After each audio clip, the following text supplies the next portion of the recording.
السلام علیکم ورحمۃ اللہ وبرکاتہ۔ وعلیکم السلام ورحمۃ اللہ۔ خیریت ہے صاحب؟ جی کیا کھا رہے ہیں؟ نمکین کھا رہا ہوں۔ ماشاء اللہ۔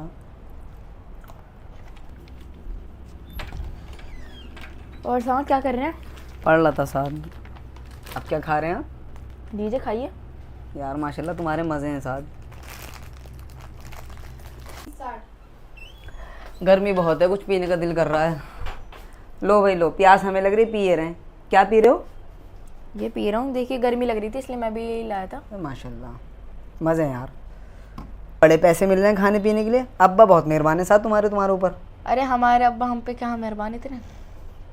تو کیا یہ ساری چیزیں جنت سے اتر رہی ہیں تمہارے لیے؟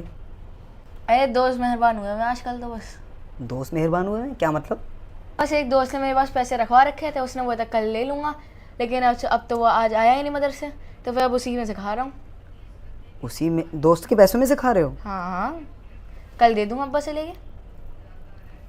تم اسے دوستوں کی مہربانی سمجھ رہے ہو، حالانکہ یہ ان کی امانت ہے تمہارے پاس۔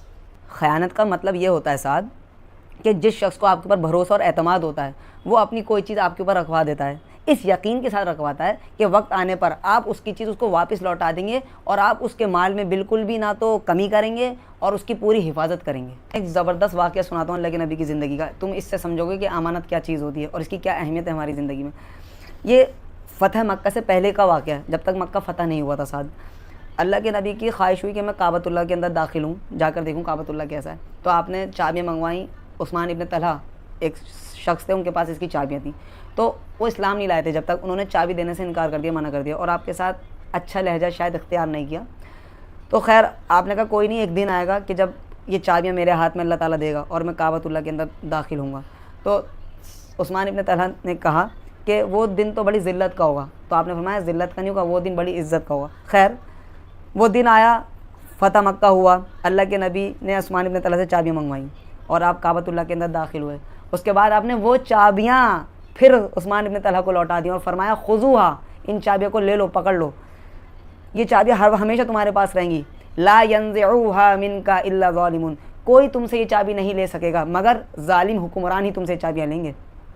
تو دیکھو اس واقعے سے ہمیں ایک سیکھ ملتی ہے کہ جس شخص نے آپ کے ساتھ اچھے طریقے سے بات چیت نہیں کری بلکہ چابیاں دینے سے انکار کر دیا، منع کر دیا، اور آپ کے ساتھ اچھا رویہ اختیار نہیں کیا، لیکن اسلام ہمیں یہ سکھاتا ہے، اسلام ہمیں تعلیم دیتا ہے کہ اگر ہمارے پاس کوئی چیز آئے، چاہے وہ کسی بھی مذہب کا ہو، ہمیں وہ چابیاں یا اس کی وہ چیز فوراً اس کے پاس لوٹا دینی چاہیے۔ تو اللہ کے نبی نے وہ چابیاں ان کو واپس لوٹا دیں، اور آپ نے یہ ہمیں سبق دیا کہ تمہارے پاس بھی جب کوئی چیز تمہیں رکھوائی جائے تو تم اس کو ایز اٹ از اسے لوٹا دو، اس میں نہ کوئی نقصان کرو، نہ اس میں کسی طرح کی کمی کرو۔ ایک اور بات یاد رکھنا، مال میں کسی چیز میں خیانت کرنا یہ منافق کی پہچان ہے۔ اللہ کے نبی نے اس کے منافق بتایا، آپ نے فرمایا آیت المنافق ثلاثہ، منافق کی نشانیاں 3 ہیں۔ کیا کیا ہیں؟ اذا حدث کذب، جب بھی بات کرے گا جھوٹ بولے گا، پہلی نشانی منافق کی۔ دوسری آپ نے فرمایا اذا وعد اخلف، جب بھی وعدہ کرے گا ساتھ اس وعدے کے خلاف کرے گا، توڑے گا، وعدہ خلافی کرے گا۔ اور تیسری نشانی یہ ہے واذا اؤتمن خان، اور جب اس کے پاس امانت رکھوائی جائے گی تو اس میں خیانت کرے گا، مطلب وہی یا تو مال میں کمی کر دے گا، یا مال نہیں لوٹائے گا اس شخص کو، یا اس کی اجازت کے بغیر اس کا مال استعمال کرے گا جو ابھی آپ کر رہے تھے۔ اور جو شخص مال کے اندر خیانت کرتا ہے، یعنی اس کے مال میں کمی کرتا ہے یا اس کی نگرانی نہیں کرتا، اس کی حفاظت نہیں کرتا، اس کو ضائع کر دیتا ہے، اس میں کمی کرتا ہے، تو اللہ تعالیٰ قرآن میں فرماتے ہیں ان اللہ لا یحب الخائنین، یقیناً اللہ خیانت کرنے والوں کو پسند نہیں کرتے۔ اور ساتھ تم سوچو کہ امانت میں خیانت کتنا بڑا گناہ ہے، اللہ کو کتنا ناپسندیدہ، اللہ کے نبی کو یہاں تک فرما دیا میرے نبی نے، ہمارے نبی نے یہاں تک فرمایا صلی اللہ علیہ وسلم نے کہ لا اسلام لمن لا امانت له، اس شخص کا کوئی اسلام نہیں ہے، اس کا کوئی دین نہیں ہے جو امانت دار نہ ہو، جو امین نہیں ہو، یعنی جس کے پاس لوگ امانت رکھوائیں اور وہ اس کو ضائع کر دے یا اس کی ان کی اجازت کے بغیر ان کو خرچ کر دے یا اس میں کمی کر دے، اس شخص کا کوئی دین نہیں ہے، پھر وہ مسلمان نہیں ہے، پھر وہ دیندار نہیں ہے پھر وہ۔ اور ایک حدیث میں میرے نبی نے فرمایا وَإِذَا ضُيِّعَتِ الْأَمَانَةُ فَانْتَظِرِ السَّاعَةَ، یہ قیامت کے بارے میں فرمایا، یاد رکھنا اے قوم میری، اے مسلمانوں، جب امانتیں ضائع ہونے لگیں تو سمجھنا قیامت قریب ہے۔ آپ نے فرمایا جب امانتیں ضائع ہونے لگیں فَانْتَظِرِ السَّاعَةَ، تو قیامت کا انتظار کرنا، پھر قیامت سمجھنا قریب ہے اب۔